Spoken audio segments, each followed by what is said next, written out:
Hello and welcome to my hypertrophy lifting series where I record as much of each of my workouts as I possibly can. I'm running my second public program. It's titled Mile Max. If you guys want to run it for yourselves and you want it for yourself, you can get it in the description down below for $10. But honestly, you don't need it whatsoever because I record everything that I do. So if you guys really do want to do what I'm doing, then it's totally for free. Everything's recorded. And if I don't get to it, then I tell you guys about it. This series is really for not only to make me the best lifter possible, the best athlete possible, but to also educate and hopefully entertain you guys as well. So I think of it as kind of like a two-way street, a two-way journey, if you will, where we are growing bigger and becoming stronger together. And I just think that it's so beneficial for not only me, but those of you who decide to support me and watch, because I like to think that I know a thing or two about lifting, and I love to talk about it. I love to share it. It's one of my passions, one of my true passions in life. So anyway, let's get into the workout for today. It is a lower body day, a true lower body day. In fact, we're going to be hitting every single portion of the lower body, starting with a quad focused squat. So we're going to be doing the V squat machine right here.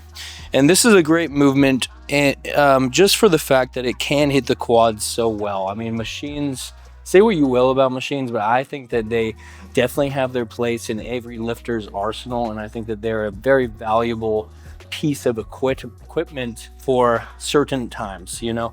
And in this is a 9-week, Mile Max is a 9-week hypertrophy training program with like serious volume and progression in mind. So you really got to be sacrificing some sort of, you know, harder exercises and start using things that are more hypertrophy and more stability based, like a V squat.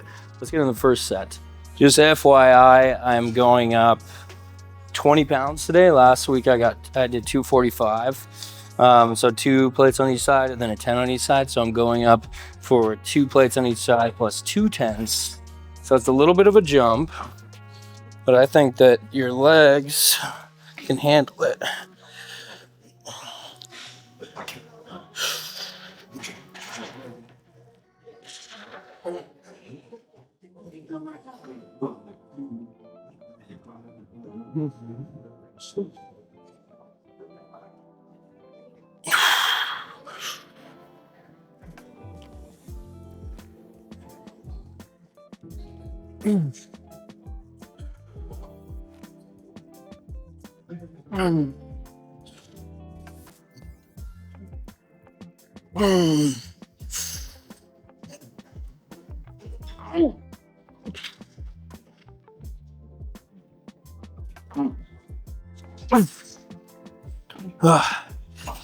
So I keep just matching the reps. The last 2 weeks I got,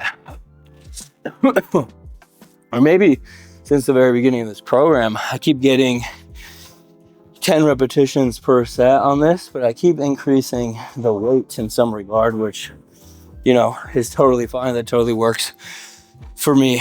In my opinion, a lot of leg training can be rather complicated just because there's so much going on with the lower body.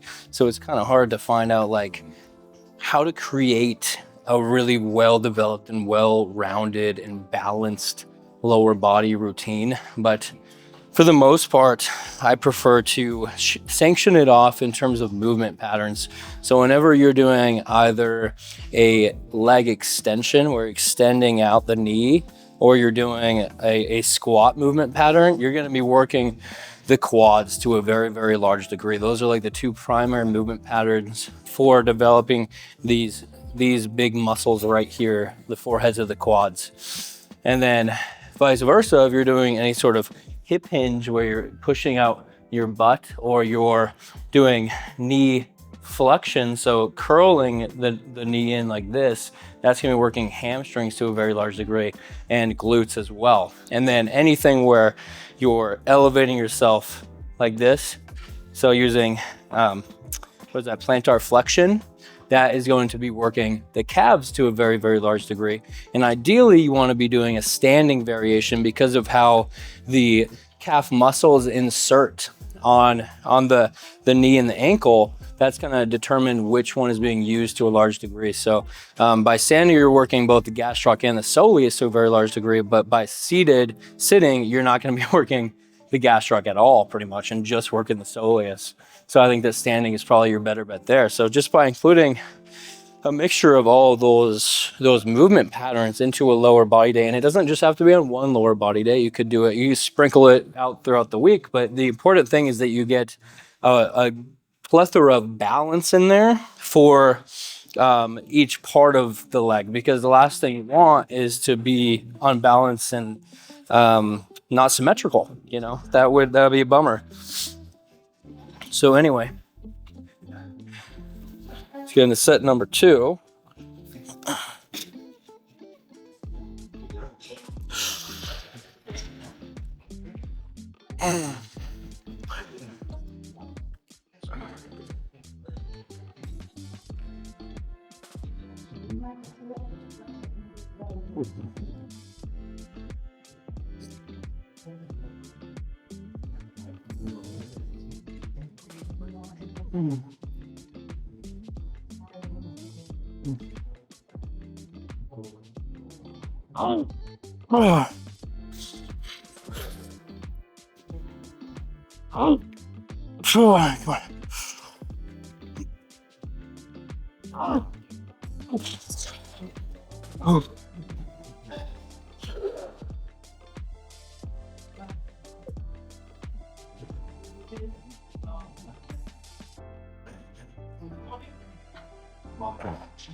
You know, I find it a little bit helpful that when I'm pushing up with everything that I got, that I actually look up as well.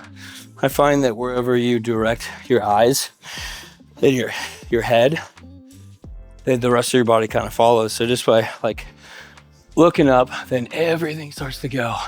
And then it just becomes easier to ultimately push up the weight. So for this lift, I'm actually going up 10 pounds. And I know that I said that I was going to wait to increase weight on this particular lift, but since I got 8 for every single set last time, and I'm feeling particularly strong, I'm just gonna go up 5 pounds on each side, so a total of 10, and just try my best. And a little benefit to actually doing the lift in the squat rack area instead of like at the hip thrust or turf area like I have been doing it is you'll notice that if you look back on my previous videos that when I'm initiating this movement, I have to actually do a full conventional deadlift to get it off the ground. And that's like my first rep, so to speak, which honestly just like kind of like completely ruins the amount of energy that you have for the rest of the set, versus if you're doing it from an already like standing position and then you're starting from already standing up and then you're initiating the movement, you're saving so much energy that you would have spent trying to lift it off of the very ground. So I have a feeling that just by doing it in the rack where it's more elevated instead of off of the ground, it's going to make the lift a lot better. And the only reason why I was doing it there before is to do hip thrusts. But honestly, I forgot the pad again. I meant to put in my gym bag all day and I just completely just vanished from my mind. So I may have to go another day without hip thrusts unless I find the pad there. But we'll just have to see what happens. If anything, I can either do them like tomorrow, which isn't really ideal, but I could do them tomorrow, or I could improvise again and do like kettlebell swings or something like that. We'll just have to see, but let's just initiate this movement. Let's focus on one movement at a time, shall we?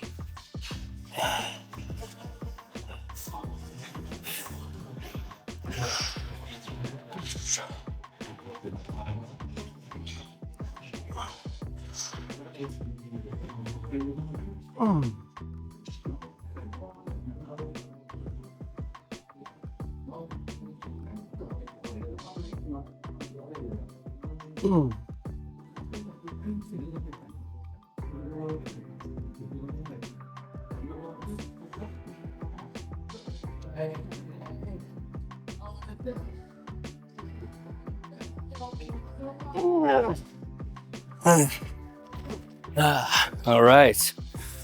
There you have it. I'm actually extremely happy with that. My form felt really dialed in and very stable. There's nothing like having like a stable and succinct set of RDLs. Nothing like it. And not only do I attribute what I just mentioned to improving my lift, elevating it, but also the fact that I have a mirror at my disposal right here. And I've touched on this thought before, but I've always found that a mirror is more valuable than just vainness would like you to think. A mirror it's not only just for checking out your muscles, but more importantly, and much more importantly, it's for keeping your form in check.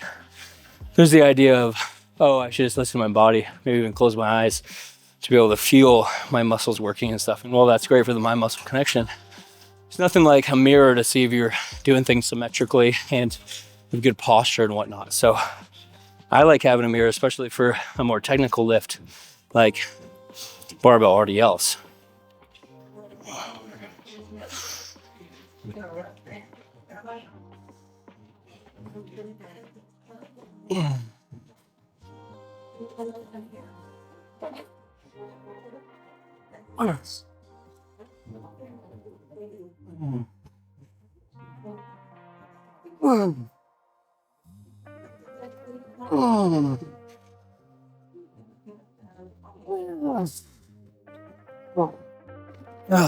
One of the most notorious silent killers of progress in the gym has to be something that's so under the hood that you wouldn't even really think about that. And what it is emotion. I find that if you're stepping into the gym with a bunch of negative emotion, the last thing that you probably want to be doing is lifting weights. I mean, maybe some people, they like to take their anger out on the weights or whatever, but for me, solid and productive lifting never comes from a place of heavy emotion. It always comes from a place of good heartedness and motivation and just the willing to do good and to improve myself. And when I'm full of anger or sadness or something, I'm more inclined to do other activities like, I don't know, watch TV and binge eat or something negative like that, in my opinion. I think the binge eating is negative. And the reason why I'm bringing all this up is because I received a very negative comment right before I had to come here. And it kind of threw me for a loop, to be honest.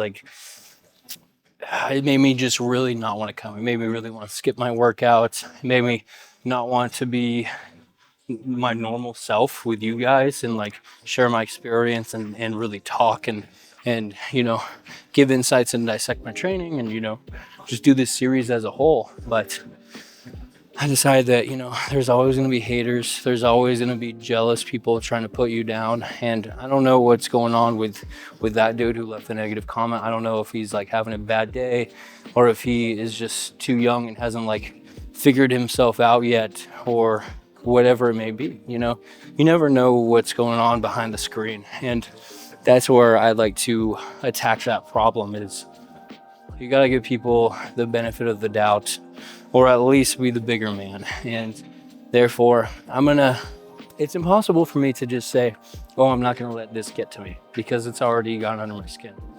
But the only thing that I can do from here is move forward and, just try to not dwell on it, So I'm just gonna do my workout, get past it. Sure, it kind of messed me up in regards of I don't really want to be here. I don't really want to be doing this right now, but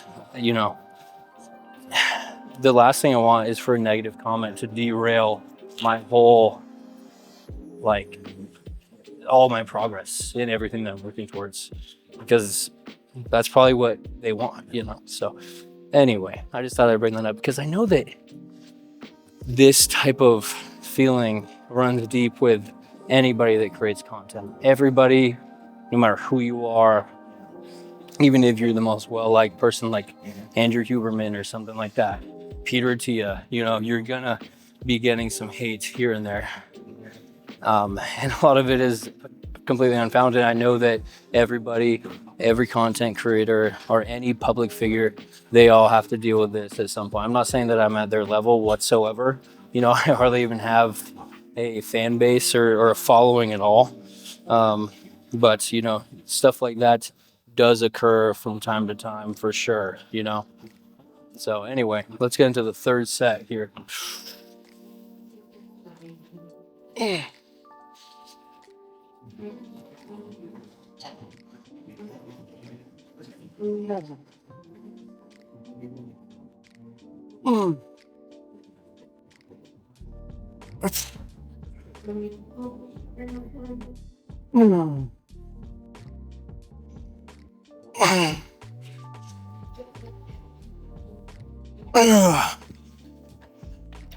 All right, up next, I'm flipping the script and going back to the anterior portion of the legs for some more direct quad stimulus.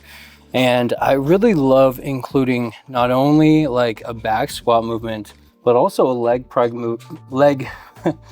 press movement. Didn't mean to say that. And then additionally, a leg extension movement as well, just so that we can train the quads in different planes of movement. So we're including that like full on like compound lift of a back squat.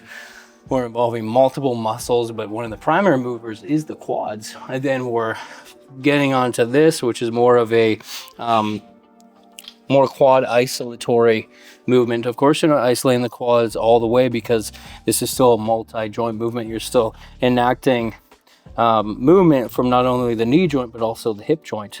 But then lastly, we'll narrow it down even further and get to the leg extension just for the knee flexion component, or the knee extension components rather. And I think that that's just a great mindset to have, to include multitudes of variety into every single component of training that you attack. You know, you want, for any given workout, for any given training for a body part, you want to be splitting it up into different forms. So you want a compound, you want a more stable compound, you want an isolation, maybe even an isometric. Just try and hit the whole gambit. Anyways, I'm going from 270 to 285 here. So a little bit of a jump again. Let's say I'm feeling pretty strong though, so.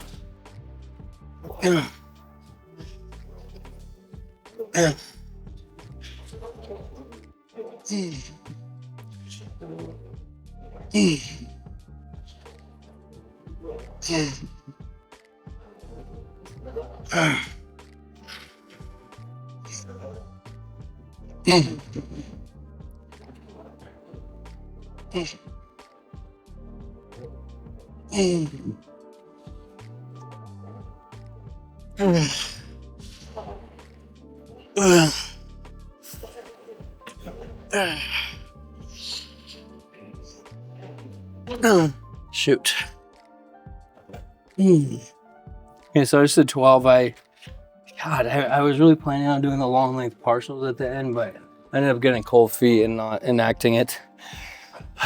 Training legs is by far, bar none, the most fatiguing muscle groups, plural, to train in the human body, bar none. And the reason for that is because they're so strong, they're so powerful, and they take up so much mass. So much of your total skeletal muscle mass is attributed just to your lower body. I don't know the exact specifics on it, but just because they're so large and capable of producing so much force, they get damaged much easier, and therefore they require longer to recover, and it requires more out of you in order to train them to their fullest extent. And that's why at the most I've ever done for a week is 3 times a week leg training. I've never gone above 3 times a week. And honestly, I feel like it would be silly to do so, because if you go above 3 times a week, then something's going to be suffering. Either the amount, you're either going to be sacrificing your recovery as a whole because you're doing so many training sessions, or each training session that you do is going to have to be so little in terms of volume that it's not going to feel like you're doing much when you're there, which is probably a better approach than the former half that I just mentioned. And at this point in Myomax, the volume's quite high for the legs. So you really got to make sure that you have everything dialed in. Today, I'm not feeling super dialed in just because I'm going so tremendously late at night. I mean, this is right before the gym closes and stuff. So I'm thinking that to enact a more comprehensive recovery scheme, I'm gonna have to begin going a little bit earlier in the day, just because I do generally think that us as humans, we have more energy in the earlier half of the day rather than training super close to bedtime, because normally if you're training close to bedtime, that's kind of when your body is starting to shut down. You know, that's when your brain is starting to release melatonin and just wind down for the night and enter that parasympathetic or rest and digest mode of the nervous system, versus earlier in the evening, or earlier in the day rather, you have cortisol being released, which is your like stress hormone. That's what people like to call it, but it's really the hormone that gets you going. You know, it's the hormone that can get you up and at 'em and actually doing things. It's kind of like the driving force in some regards. So cortisol, then, you know, like people usually have their caffeine early in the day, and on top of that, their temperature is, I forgot how it works, but I think the higher, like its peak is around like 3 hours after you wake up, and that's when you're most warm, and therefore you're more capable of doing like this type of work. You know, you don't want to be working out while you're cold. These are all nuanced things, but there's something that's very real once you start getting into the territory of, oh, I'm doing so much volume that I may have trouble recovering, you know?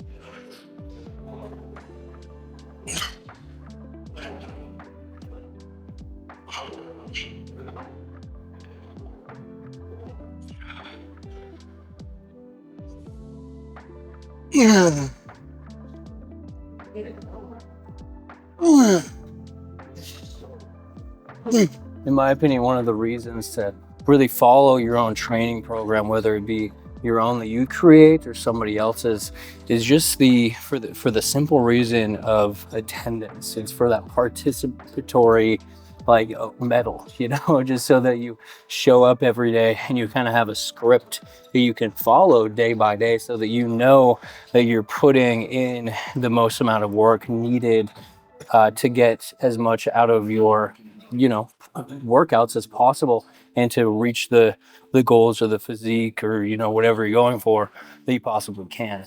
Because without a program and stuff like that, then you're going to be more easily susceptible to just missing days and stuff. You know, if you don't have something written out day by day, then you're more likely to just be like, I'll get to it tomorrow. I'll skip today. I'll skip tomorrow, blah, blah, blah. And that's why I find having a program to be very important for me. Now, I think that eventually, if I haven't hit it already, then I will hit a stage where I probably don't need a program, just because I've built up the habit so strongly of going to the gym and training intensely and training intelligently, where a program isn't really required for me anymore. And I hope that day is soon. because I think that listening to your body is probably the best way to go about training, because honestly your body isn't always going to want to give it everything that you got, or match the program perfectly, and most of the time listening to your body is a good idea because your body gives you signals.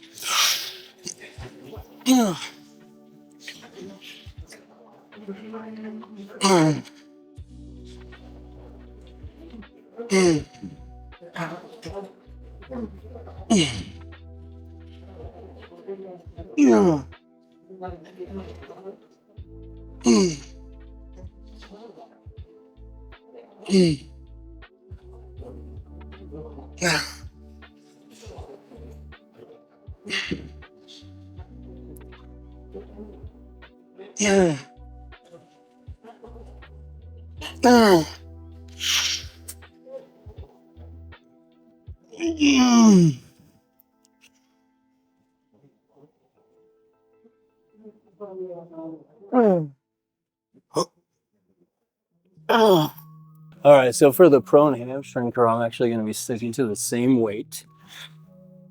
And I'm thinking, at least for like the full range of motion repetitions, and then I'm thinking for the drop set, I'm going to increase it.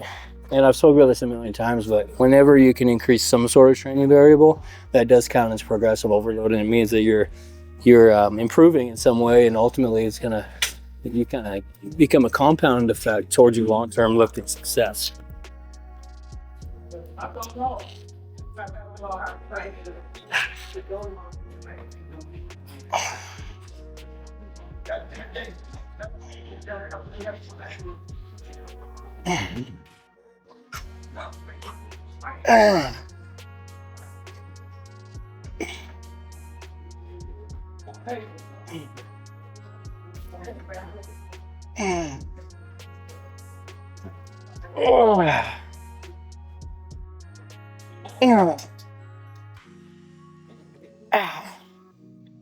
I actually think right there I may have gotten more full range of motion reps even, so maybe a win-win here. We'll see. I believe the last time I only got 10. Yeah.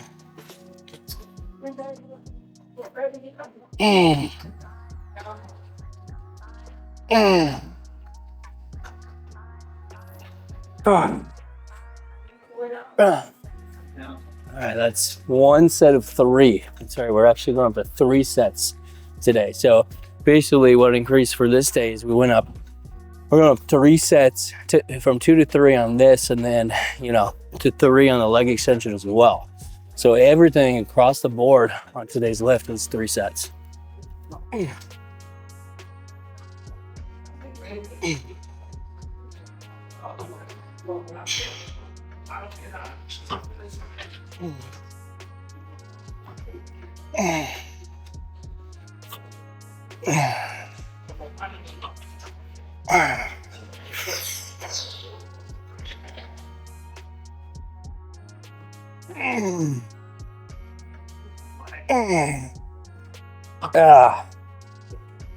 I only got 10 there. There's no way I could have gone 12. 11 and 12 would have been very small partials.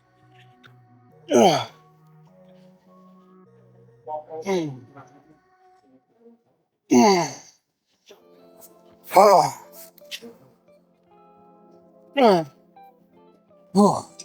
love the idea of using machines as a way to enhance your mind-muscle connection and thus activation out of your compound lift. So just by doing this prone hamstring curl, the lying hamstring curl, since it's so stable, I can really focus into my hamstrings and just work them. And if you guys haven't tried this machine, I implore you to do so, because you won't feel your hamstrings working any better on any other movement. I mean, this is top tier in terms of just me feeling my hamstrings working and initiating with my hamstrings.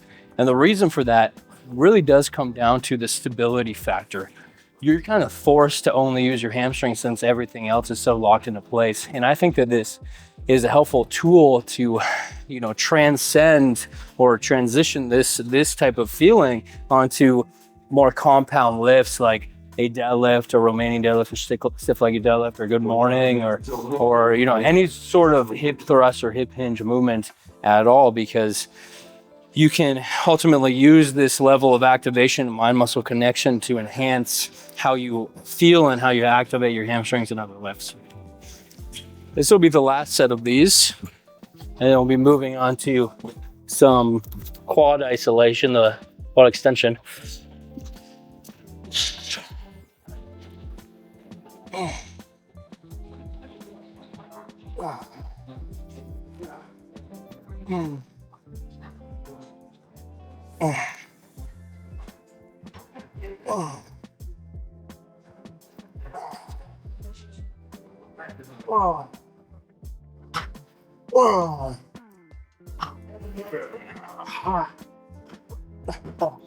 Oh, it's also very easy to hit failure on a muscle when you're this stable and locked into place. Yeah.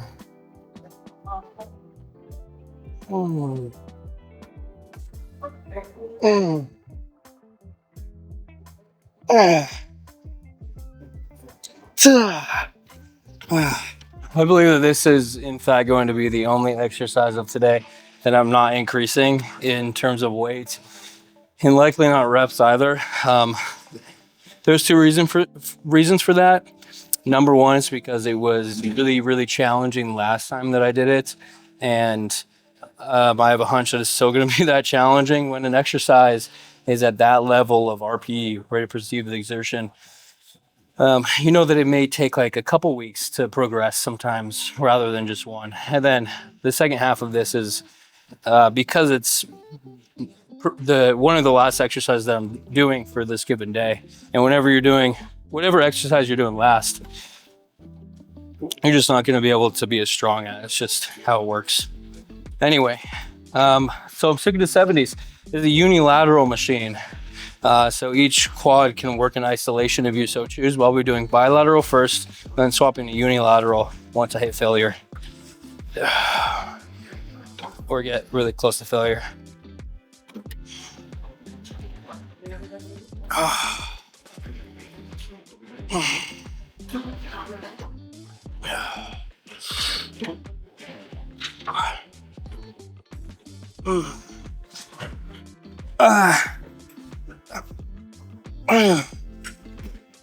Fuck.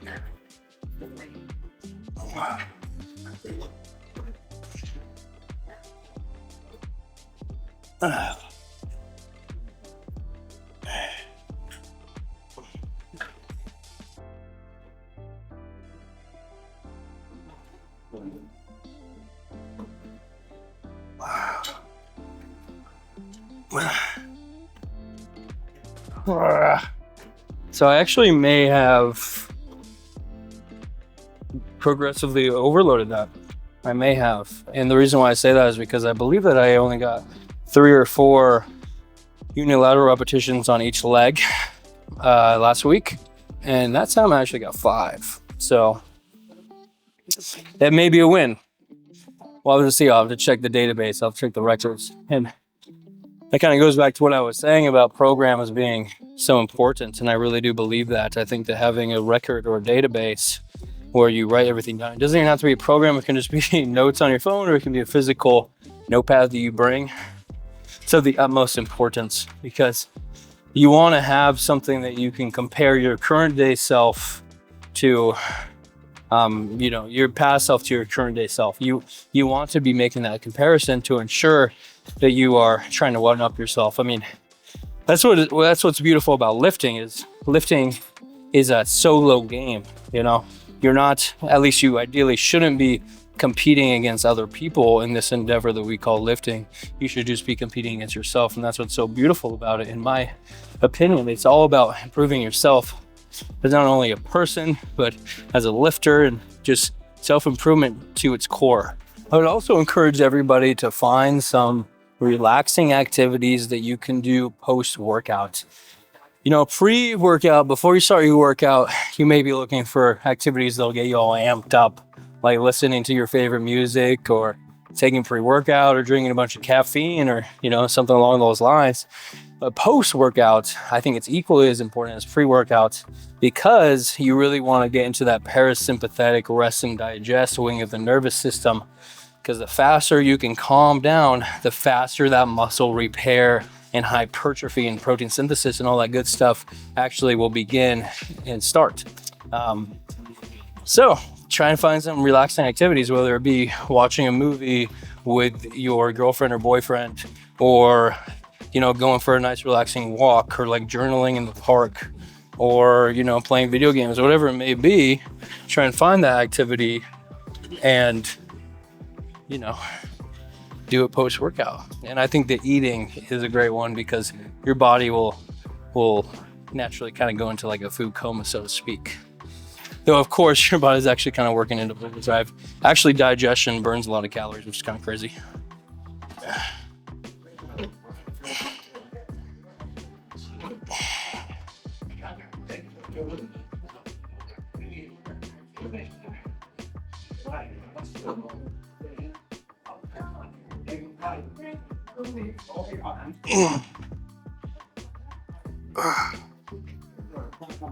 Yeah. Okay.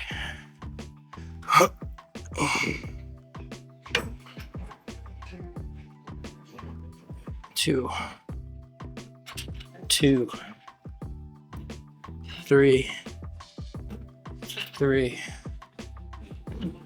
4, 5.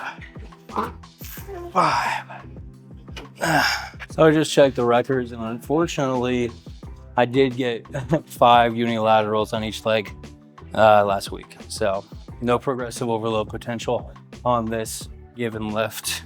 And I don't think that I really improved my tempo or anything. So it is what it is.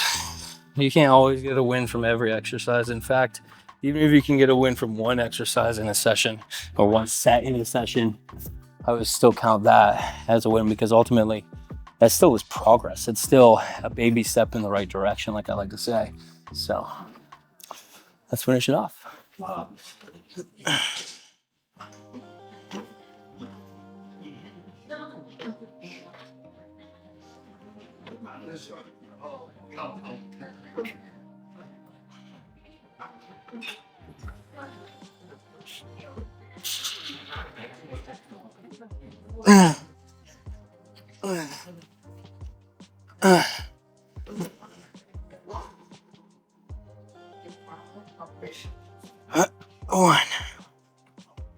One, 2,